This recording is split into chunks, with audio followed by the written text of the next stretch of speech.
तो हेलो दोस्तों, स्वागत है आपका एक और धमाकेदार वीडियो के साथ।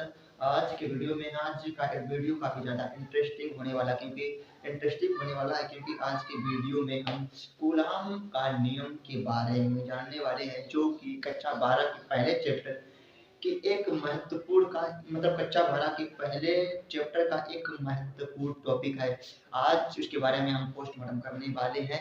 वीडियो के एंड तक बने रहिएगा, काफ़ी ज़्यादा मजा आने वाला है। बिल्कुल सिंपल भाषा में बताएंगे कूलाम का नियम क्या आता है और उसकी परिभाषा भी हम जानेंगे और उस परिभाषा के माध्यम से उसका डेरिवेशन भी करेंगे, जो एंड में हमारा फार्मूला आता है जिसके माध्यम से हम न्यूमेरिकल लगाते हैं उसको भी हम निकालेंगे। तो दोस्तों वीडियो को स्टार्ट करते हैं। तो सबसे पहले जान लेते हैं कूलाम की परिभाषा क्या है। कूलाम जी ने जो कूलाम नामक वैज्ञानिक थे उन्होंने क्या बताया था। तो सबसे पहले जानते हैं कूलाम जो वैज्ञानिक थे उन्होंने बताया क्या था, आवेशों के बारे में क्या बताया था। तो कूलाम जी ने बताया था कि दो जब आवेशों को हम पास पास रखते हैं, जैसे कि एक मान लेते हैं कोई भी एक प्लस प्लस आवेश हो सकता है या प्लस माइनस भी हो सकता है, कोई भी हो सकते हैं, प्लस माइनस हो सकते हैं, प्लस प्लस हो सकता है, माइनस प्लस हो सकते हैं, कुछ भी हो सकता है। तो मान लेते हैं उन्होंने बताया, कूलाम जी ने बताया कि जब हम दो आवेशों को पास पास रखते हैं तो उनके बीच आकर्षण तथा प्रतिकर्षण का बल लगता है, इसे ही हम कूलाम बल या वैद्युत बल भी कहते हैं। तो उन्होंने बताया कि ये बल है निम्नलिखित दो बातों, पहली जो बात बताई उन्होंने कि जो इन दोनों के आवेशों के बीच लगने वाला बल आवेशों की दोनों मात्राओं के गुणनफल के समानुपाती होता है। ये इन्होंने पहली बात बताई थी। क्या, जब दो आवेशों को पास पास रखते हैं तो उनके बीच जो बल लगता है उस बल उन दोनों आवेशों की मात्राओं के गुणनफल के समान अनुपाती होता है। ये हमारी पहली बात हो गई। दूसरी बात उन्होंने बताई कि जब हम दो आवेशों को पास पास रखते हैं तो उनके बीच लगने वाला बल उन आवेशों की दूरी के वर्ग के व्युत्क्रमानुपाती होता है। ये हमारा दूसरा जो इन्होंने दूसरी बात बताई थी। तो आइए समझते हैं इसी डेफिनेशन की इसी दो बातों के माध्यम से हम डेरिवेशन सॉल्व करेंगे। फिर एंड में जो हमारा फार्मूला आएगा उसके माध्यम से हम काफी सारे न्यूमेरिकल लगा सकते हैं। तो चलिए हम वीडियो को डेरिवेशन को स्टार्ट करते हैं। तो पहली बात जो उन्होंने बताई थी कि आवेशों के बीच लगने वाला बल आवेशों के मात्राओं के गुणनफल के बराबर होता है। ये हमारा एक ए बिंदु ये है और ये हमारा बी बिंदु है, इसको हम आपस में मिला देते हैं एक रेखा के माध्यम से। तो इस पर मान लेते हैं हम प्लस क्यू आवेश, इस पर मान लेते हैं माइनस क्यू आवेश। अब उन्होंने पहले बात और इनकी जो हम दूरी मान लेते हैं, इसकी मान लेते हैं ए बी की जो दूरी है इनको मान लेते हैं स्मॉल आर। ठीक, यहां तक कोई दिक्कत है। तो इसके बाद उन्होंने पहली बात जो बताई, आवेशों के बीच यानी कि प्लस क्यू आवेश तथा माइनस क्यू आवेश के बीच लगने वाला आकर्षण जो बल होगा उन दोनों आवेशों के गुणनफल के समानुपाती होगा। तो इसको हम गणित भाषा में लिखते हैं। सबसे यानी कि एफ प्रोपोर्शनल आवेशों के गुणनफल के समानुपाती, यानी समानुपाती के लिए हमने प्रोपोर्शन लगा दिया। तो Q1 और Q2, इसे Q1 मान लेते हैं, इसे Q2 मान लेते हैं, सरल होगा। तो Q1 और Q2 ये हम इसे मान लेते हैं समीकरण नंबर 1। अब जो दूसरी बात उन्होंने बताई थी कि आवेशों के बीच लगने वाला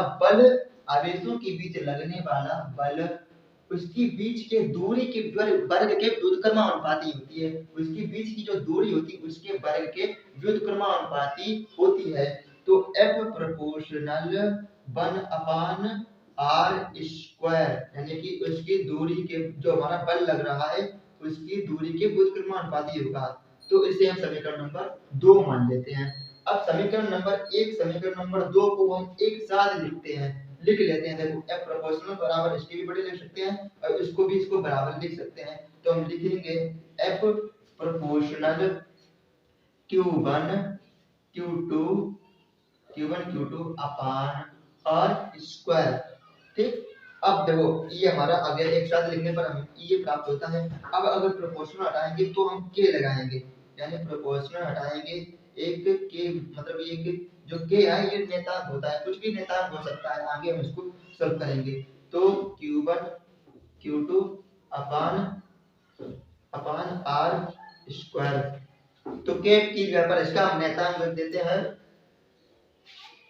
तो एफ बराबर इसका जो के का नेतांक होता है 1/4 pi epsilon not Q1 Q2 upon R square. Okay, तो अब देखो यहाँ पर 1/4 पाई एप्सिलॉन नॉट जो है ये एक नेतांक है, मतलब ये कांस्टेंट वैल्यू है, इसको हम परिवर्तित नहीं कर सकते हैं। Q के मान को भी परिवर्तित कर सकते हैं और R के मान को भी परिवर्तित कर सकते हैं, लेकिन जो कांस्टेंट वैल्यू होती है उसको हम परिवर्तित नहीं कर सकते हैं। जो हम जब इसको हम इसका जो हमारा मान होता है 1/4 पाई एप्सिलॉन नॉट का मान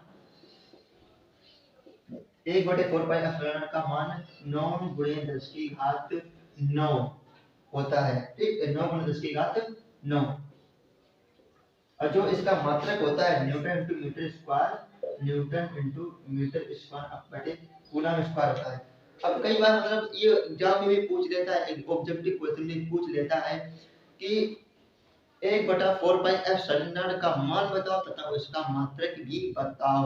तो आप बता देना कि 1/4 पाई एप्सिलॉन नॉट का मान जो होता है 9 × 10⁹ होता है, और जो उसका मात्रक होता है न्यूटन इंटू मीटर स्क्वायर होता है। ठीक, तो इसके बाद अब देखो यहाँ पर तो ये संख्या है। अब जो ये एप्सिलॉन नॉट है इसको भी कई बार पूछ लेता है कि एप्सिलॉन नॉट यहाँ पर क्या है और इसका मात्रक बताओ, इसका मान भी बताओ।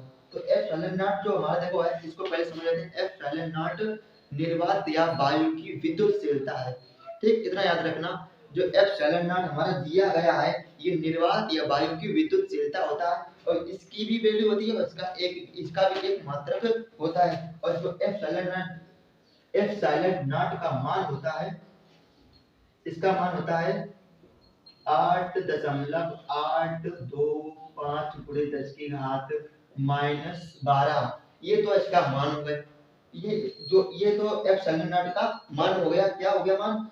8.825 × 10⁻⁻12। और जो इसका मात्रक होता है इसका उल्टा हो जाएगा, होता है जो 1/4 पाई एप्सिलॉन नॉट का मात्रक होता है इसका उल्टा हो जाएगा, कूलम ऊपर चला जाएगा और newton into metre square upon में नीचे आ जाएगा। तो कूलम स्क्वायर बटे न्यूटन इंटू मीटर स्क्वायर, यही इसका मात्रक होता है और ये इसका मान होता है। जब हम न्यूमेरिकल को सोल्व करते हैं तो इसका मान ये रख देते हैं और हमारा जो आंसर आता है वो आसानी से आ जाता है। आशा करता हूँ दोस्तों आपको वीडियो काफी ज्यादा पसंद आया होगा। अगर वीडियो आपको पसंद आया तो वीडियो को लाइक कर दें, और अगर आप मेरे चैनल पर नए हैं तो चैनल को सब्सक्राइब करना